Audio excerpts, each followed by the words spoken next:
Welcome to another edition of the Backyard Professor Videos. I'm out here in my backyard. I've set my camera up in my truck because of the wind, and I don't want the wind to be too difficult on the mic built into the camera, you know. I'm Kerry Schertz, the Backyard Professor.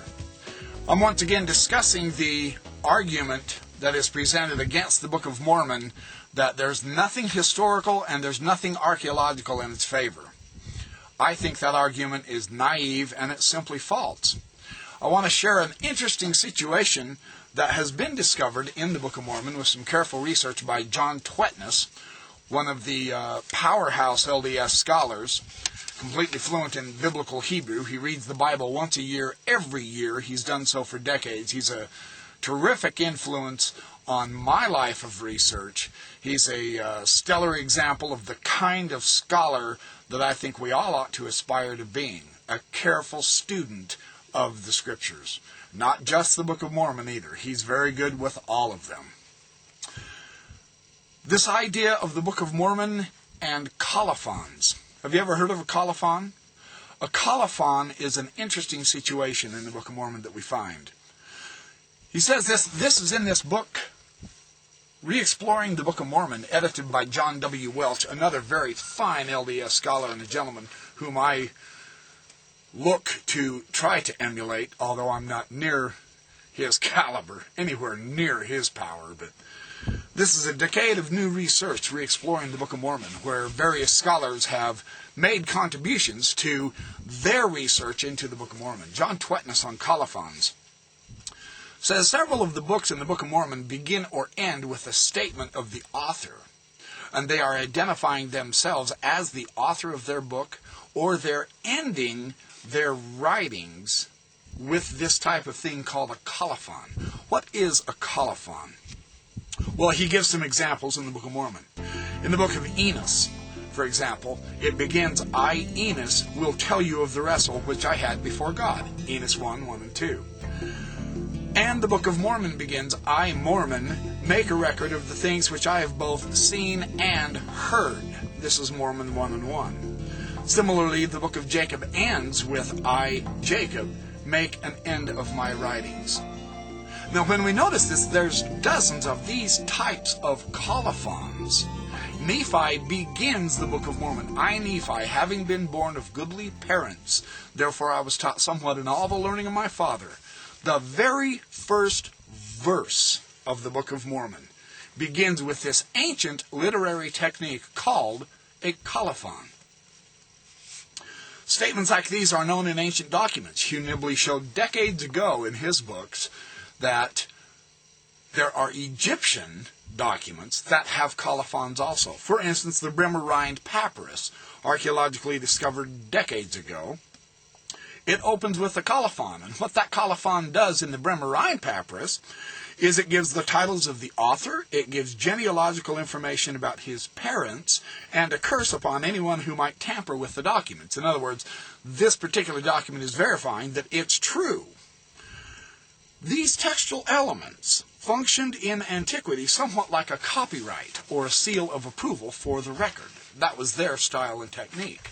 We find these littered throughout the Book of Mormon with the various authors of the books as the plates were compiled through the millennia, through the centuries anyway.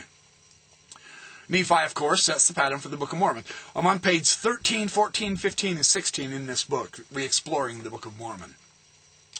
At the start of 1 Nephi, the heading that is not marked with a verse number begins, An account of Lehi and his wife Sariah and his 4 sons. This account ends with, I, Nephi, wrote this record. It's a beautiful colophon. These serve as markers and natural divisions, because anciently, of course, they didn't have verses and chapters and paragraphs and so on and so forth. So they're trying to keep the record simple as they can, as understandable as they can, putting their words together and clearly marking their own contribution to the record. This is a beautiful, ancient technique in antiquity for writing on records. And these are found throughout the Book of Mormon, of course.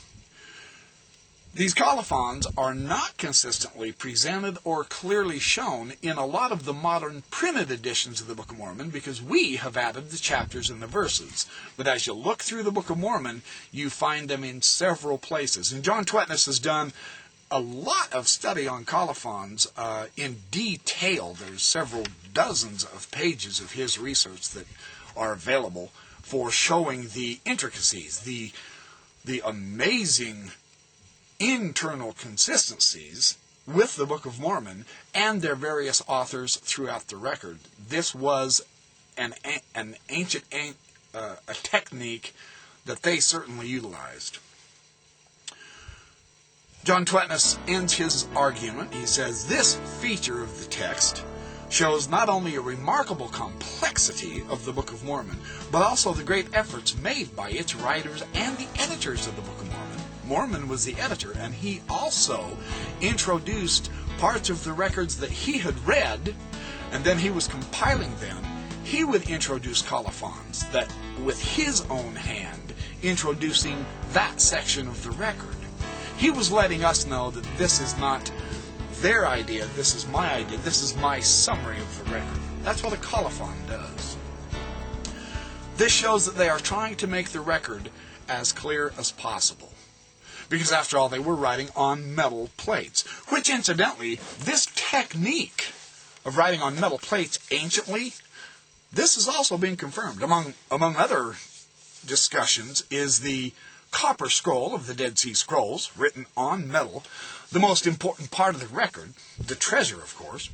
And then we have the King Darius plates. Now, we have a gold plate and a silver plate of King Darius, and they were buried in stone boxes. And we have lots of pictures of those. I believe you could find them on the internet if you did a Google search on it. So, this argument that we hear bandied about from time to time, that there's nothing historically nor archaeologically verifiable about the Book of Mormon, that argument is simply false.